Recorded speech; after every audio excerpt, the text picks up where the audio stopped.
தூங்கணும். நம்ம 8 மணி நேரத்துக்கு ஒரு நாள்ல நம்ம தூங்கலன்னா நம்மளுக்கு அதுல 4 மணி நேரத்துக்கு மேல டீப் ஸ்லீப்பே வராது. அது நம்ம 8 ஹவர்ஸ் நம்ம தூங்கினாதான் அதுல நம்மளுக்கு டீப் ஸ்லீப் 4 ஹவர்ஸ்க்கே வரும். அந்த 4 ஹவர்ஸ்ல 1 ஹவர் தான் ரிகவரி டைம். அந்த ரிகவரி டைம்ல என்ன நடக்கும்னு நினைக்கிறீங்க? நம்ம காலையில இருந்து நைட் வரைக்கும் நம்ம பாடியை என்னென்ன ஸ்ட்ரெஸ்ல போட்டோமோ அந்த ஸ்ட்ரெஸ் எல்லாம் நம்ம செல்ஸ் வெளியில அனுப்பும். அந்த டீப் ஸ்லீப்போட டைம் நம்ம எவ்வளவுக்கு எவ்வளவு கம்மியா தூங்குறோமோ அந்த டீப் ஸ்லீப் டைம் அவ்வளவுக்கு அவ்வளவு கம்மியாயிரும். ரிகவரி அவ்வளவுக்கு அவ்வளவு கம்மியாயிரும். அதனாலதான் சில நாள் நம்ம தூங்கி எஞ்சா தூங்குற மாதிரி இருக்கிறது. நம்ம டீப் ஸ்லீப் உள்ளே போறது. சோ நீங்க hospitals if you want to avoid focus on yourself உள்ள பார்க்கணும். நம்ம என்ன சாப்பிடுறோம், எவ்வளவு எக்சர்சைஸ் நம்ம பண்றோம், எப்படி நம்ம தூங்குறோம். இந்த மூணு விஷயம் மோர் தென். ஒரு யங்கா இருக்கவங்க வந்து நிறைய சின்ன இப்போ ரொம்ப ரீசன்ட் டேஸ்ல 70ஸ்ல வரும் 60ஸ்ல வரும்னு சொல்லிட்டு இருந்த டிசீஸ் இல்ல ப்ராப்ளம்ஸ்லாம் வந்து இப்போ வர இப்போ நீ ப்ராப்ளமே சொல்றாங்க.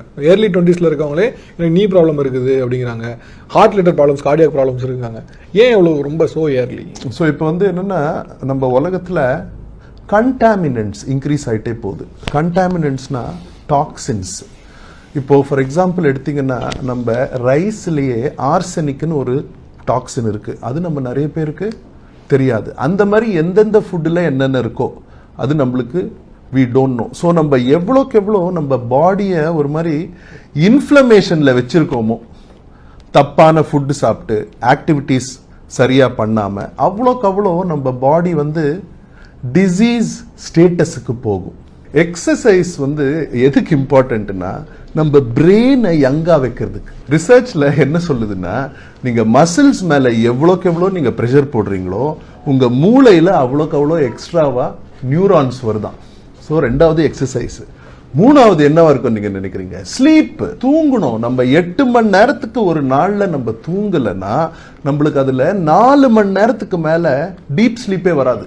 அது நம்ம 8 ஹவர்ஸ் நம்ம தூங்கினாதான் அதுல நம்மளுக்கு டீப் ஸ்லீப் 4 ஹவர்ஸ்க்கே வரும். அந்த 4 ஹவர்ஸ்ல 1 ஹவர் தான் ரிகவரி டைமே.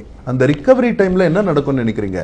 நம்ம காலையில இருந்து நைட் வரைக்கும் நம்ம பாடியை என்னென்ன ஸ்ட்ரெஸ்ல போட்டோமோ அந்த ஸ்ட்ரெஸ் எல்லாம் நம்ம செல்ஸ் வெளியில அனுப்பும். அந்த டீப் ஸ்லீப்போட டைம்ல நம்ம எவ்வளவுக்கு எவ்வளவு கம்மியா தூங்குறோமோ அந்த டீப் ஸ்லீப் டைம் அவ்வளோக்கு அவ்வளோ கம்மியாயிரும். ரிகவரி அவ்வளோக்கு அவ்வளோ கம்மியாயிரும். அதனால தான் சில நாள் நம்ம தூங்கி எஞ்சா தூங்குற மாதிரியே இருக்கிறது இல்லை.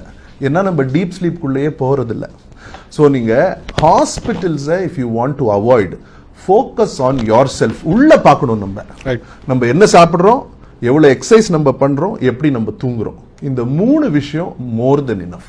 அதே மாதிரி டாக்டர் இப்போ ரொம்ப ஏர்லி ஏஜஸ்லேயே ரொம்ப யங் அப்படின்னு சொல்லக்கூடாது. பட் ஸ்டில் ஒரு யங்கா இருக்கவங்க வந்து நிறைய சின்ன இப்போ ரொம்ப ரீசன்ட் டேஸ்ல 70ஸ்ல வரும் 60ஸ்ல வரும்னு சொல்லிட்டு இருந்த டிசீஸ் இல்ல ப்ராப்ளம்ஸ்லாம் வந்து இப்போ வர இப்போ நீ ப்ராப்ளமே சொல்றாங்க.